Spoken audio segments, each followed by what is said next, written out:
So, in short, the war started because Russia, under the leader Vladimir Putin in 2014, decided to invade Ukraine, seize Crimea, which is a part of Ukrainian territory, declare it Russian territory, and then he started another war in another eastern part of Ukraine.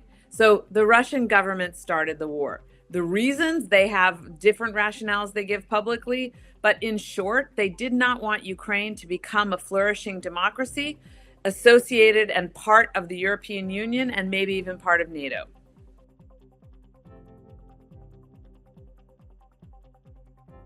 Essentially, the situation on the battlefield is stalemated. We have the Russians still holding on to Crimea, and in the east, in Donetsk, the battle lines really shift just a little bit.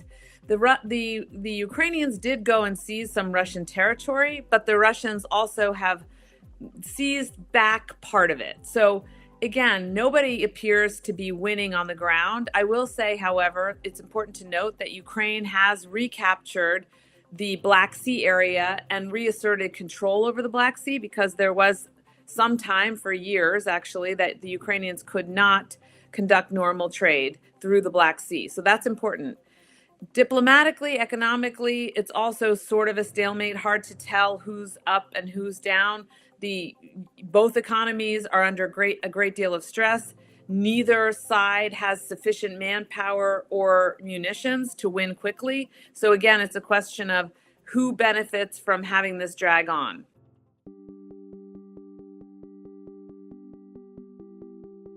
Well, for Ukraine, it's existential. Ukraine would like to maintain its sovereignty. They would like to maintain or regain all of their territory prior to the invasion in 2014.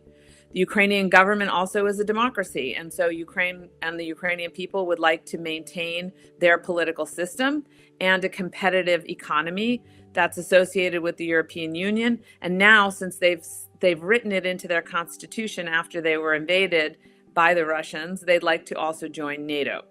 The Russians, on the other hand, would like to control Ukraine. They don't necessarily believe they have to occupy it, but they want to change the government so that they have a government that's Kremlin friendly, that's willing to go along and associate itself with the Russian Federation, not with the European Union, that's willing to go along with a corrupt, kleptocratic, so kind of greedy, oligarchic economy. And so it's a struggle really over control over the people and the territory of Ukraine.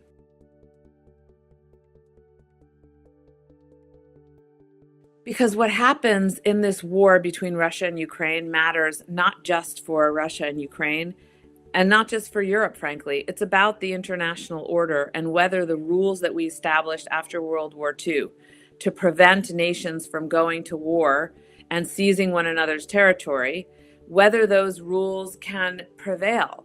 If we don't have an international order where borders are sacrosanct, you will see more countries, and especially large countries like China and again Russia, challenging those borders. But small ones will do it as well. We've heard the Hungarian Prime Minister talk about trying to regain territory that Hungary lost in World War I.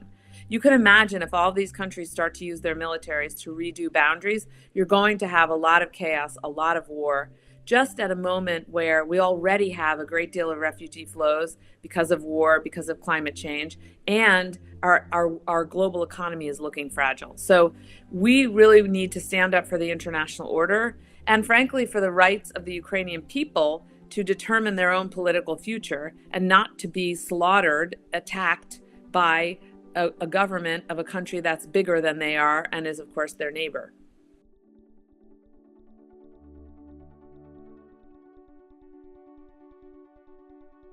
It would mean that the war would continue, which, is better than the worst case scenario, which is where the United States somehow decides, under some mistaken logic, to essentially give Ukraine to Russia, to throw our weight behind the Russian Federation and away from democracy and freedom and, frankly, what the American people want for the Ukrainians. That's the worst case scenario. This intermediate one where the United States says, you guys are on your own, we're washing our hands of this, that's not desirable. because we want the war to come to an end. I think all Americans and frankly, Ukrainians, Russians agree with President Trump that this war needs to come to an end. But of course, the devil is always in the details. And so the question is, okay, if we walk away, what happens next? If we continue providing Ukraine with military and economic assistance, then Ukraine can hang in there and fight this war, but it comes at a great cost, of course, first and foremost in human lives. But the Ukrainians will fight to the last man, woman, child, frankly, because the Russians are attacking civilians. The Russians, on the other hand, for them, this is not an existential war. And when I say them, I mean now the Russian population. So they are not going to fight to the last man, woman, and child. And so Vladimir Putin will have to figure out how he can mobilize more manpower to fight. Thus far, he's done it through getting the North Koreans to send troops. There have been mercenaries, including Chinese mercenaries. And of course, the Russians pay their own people a high premium to fight on the front. So time might be more on Ukraine's side, given Russia's political instability, the fragility of the support for Vladimir Putin. But it is, of course, a risk that Ukraine prefers not to take.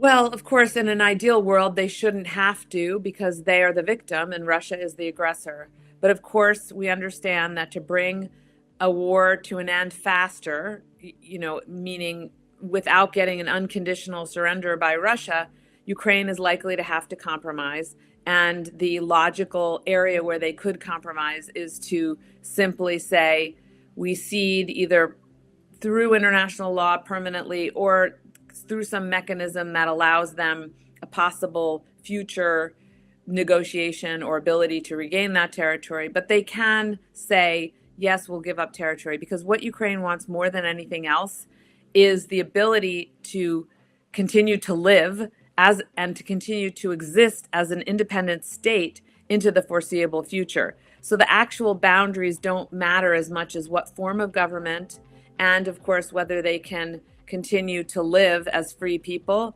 And then there's also the element of justice, which will be also something hard to achieve if Vladimir Putin stays in the Kremlin. But he has massacred, targeted hospitals, targeted civilian settlements, raped, pillaged, tortured Ukrainians. The Russian government has done this, and they need to also be held accountable.